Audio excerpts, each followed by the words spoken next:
Actuellement, nous travaillons sur un programme de promotion du sylvopastoralisme. Alors, qu'est-ce que le sylvopastoralisme? Le sylvopastoralisme, c'est d'essayer de faire coïncider la valorisation du bois sur des parcelles, mais aussi l'utilisation des sous-bois et de l'herbe en pâturage. Donc, comment à la fois les agriculteurs et les propriétaires forestiers peuvent ensemble valoriser le mieux possible les ressources qu'ils ont sur une parcelle.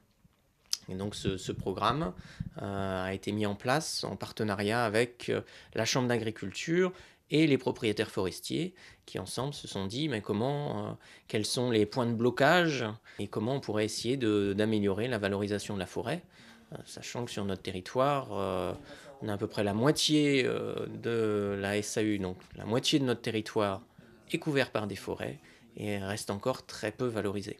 Pour cela, nous allons travailler avec 6 personnes qui vont être accompagnées, 3 propriétaires forestiers, 3 agriculteurs, pour essayer de déterminer, avec un accompagnement technique, un accompagnement de forestiers, de spécialistes, de techniciens forestiers, un accompagnement de plutôt pastoralistes, de techniciens de la Chambre d'agriculture, essayer de réfléchir ensemble à mettre en place un projet pluriannuel de gestion sylvopastorale. Et donc, nous allons aller sur le terrain et nous poser des questions, comment on pourrait mieux valoriser les ressources. Et la réflexion pourra aller jusqu'à des questions de filière. Peut-être que sur notre territoire, il manque d'outils de transformation, comme des scies mobiles. Peut-être ce sont des compétences qu'il manque de bûcheronnage. Essayer de réfléchir un peu comment, au niveau de la filière peut être mieux organisée pour valoriser le bois.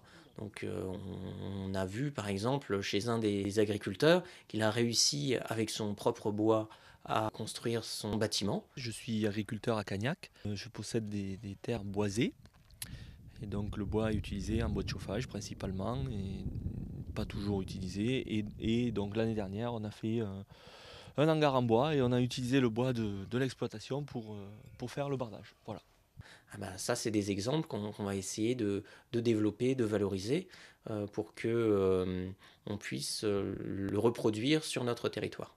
Moi, ce que j'attends, bien sûr, c'est qu'on l'exploite mieux, puisque on fait des choses traditionnelles, c'est-à-dire qu'on coupe du bois de chauffage traditionnellement, comme on l'a tout le temps fait.